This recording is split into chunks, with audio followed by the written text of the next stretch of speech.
쓸모있는 생활 밀착형 법률 상식을 알려드리는 법률의 쓸모 시간입니다. 자, 앞서 보도해드린 것처럼 금리 연계형 펀드 상품의 피해가 일파만파 커지며 사실상 전액 손해가 확정된 사례까지 나왔는데요. 네, 금융상품 가입할 때 다 알고 가입하는 분들 드물 텐데 무슨 일인지 법적으로 어떻게 따져볼 수 있는지 황방모 변호사와 함께 얘기 나눠보겠습니다. 변호사님, DLS, DLF 이름도 어려운데 맞습니다. 손실이 커요. 이게 어떤 상품인가요? 이 좀 많이들 들어보셨을 텐데요. DLS, DLF라는 게 D는 파생, L은 연결됐다는 뜻입니다. 그리고 S는 증권이고요. 네. F는 펀드입니다. 이게 뜻만 들어도 이게 굉장히 복잡하구나 싶으실 텐데요. 이게 해당 상품은 주가나 실물 자산의 어떤 변동과 연결해서 투자를 하는 것이고요. 이번에 문제가 된 상품은 독일 및 미국의 국채 금리 등과 연계된 상품입니다. 이것은 해당 금리가 올라가게 되면 투자자는 최대 5%의 수익을 얻는 데 반해서 금리가 일정 수준 밑으로 떨어지게 되면 원금을 모두 날릴 수도 있는 겁니다. 네. 굉장히 좀 고위험군 상품인 거죠. 네. 그래요. 투자자 입장에서는 억울할 수밖에 없겠지만, 하지만 고수익을 위해서 가입한 건 투자자 아니겠습니까? 법적으로 대응할 방법 없습니까? 이게 불안전 판매가 입증이 돼야만 좀 이게 배상 여부를 검토할 수 있을 것 같은데요. 불안전 판매라는 것은 금융회사가 금융 상품을 판매하면서 중요 사항을 좀 빼거나 허위 가장한 경우를 말합니다. 네. 이게 법적으로 쟁점이 되는 건 크게 본다면 적합성 원칙과 설명 의무인데요. 적합성 원칙이라는 것은 판매 회사가 투자자의 재산 상황이나 투자 경험 등을 고려해서 적합하지 않는 상품은 권유해서는 안 된다는 겁니다. 이게 만약에 은행 직원이 열심히 설명도 하고 투자자의 기명자리를 다 받았다 하더라도 만약에 투자 경험이 없는 어떤 80세 노인에게 원금이 날아갈 수 있는 고위험금 상품을 가입시켰다면 어떻게 보면 그 자체로 적합성 위반이 될 수가 있겠죠. 그리고 또 설명 의무라는 건 상품을 권유할 때 상품 내용과 위험, 구조를 제대로 말해야 한다는 겁니다.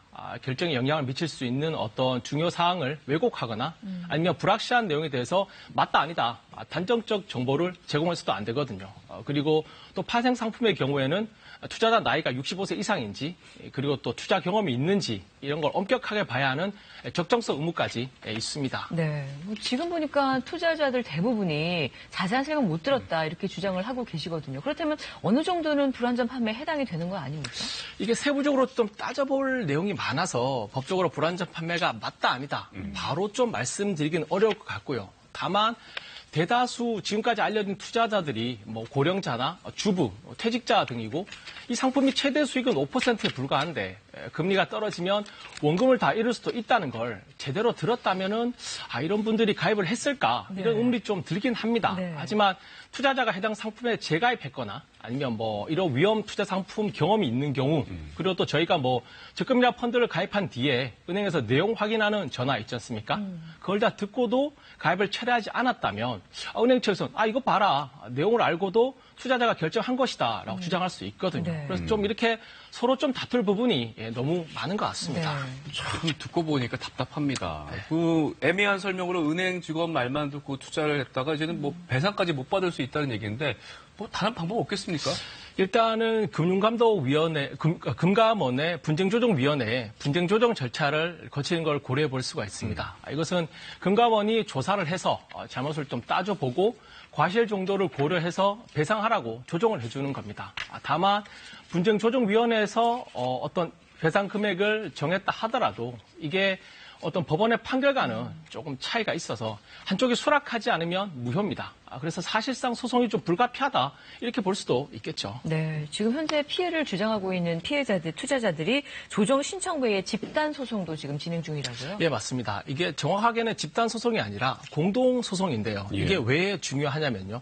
집단 소송 같은 경우에는 피해자 한 명이라도 이게 소송을 해서 판결을 받게 되면 관련 집단 전체가 구제를 받을 수가 있습니다. 네. 하지만 공동 소송은 소송에 참여를 해야만 승소했을 때 피해를 구제받을 수 있거든요. 그리고 또 소송에서는 불안전 판매에 대한 어떤 입증이 필요한데 현행 법상으로 증명 책임이 모두 투자자에게 있습니다. 그래서 이게 개별적 대응이 좀 쉽지 않거든요. 그래서 공동소송을 고려해 보시는 게 좋습니다. 그리고 또 당연하지만 증거가 될 수 있는 가입 당시의 전화 통화나 아니면 또 면담 내용이 담긴 메신저 캡처본, 특히 본인의 투자 성향 분석 서류 등을 모으셔야 됩니다.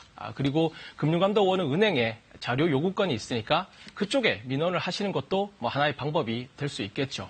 그리고 투자 상품 거래가 사기 등으로 진행돼서 계약 자체가 무효이기 때문에 투자금 전액을 돌려달라는 부당이득 반환 청구도 한번 고려해 볼 수 있을 것 같긴 합니다. 네.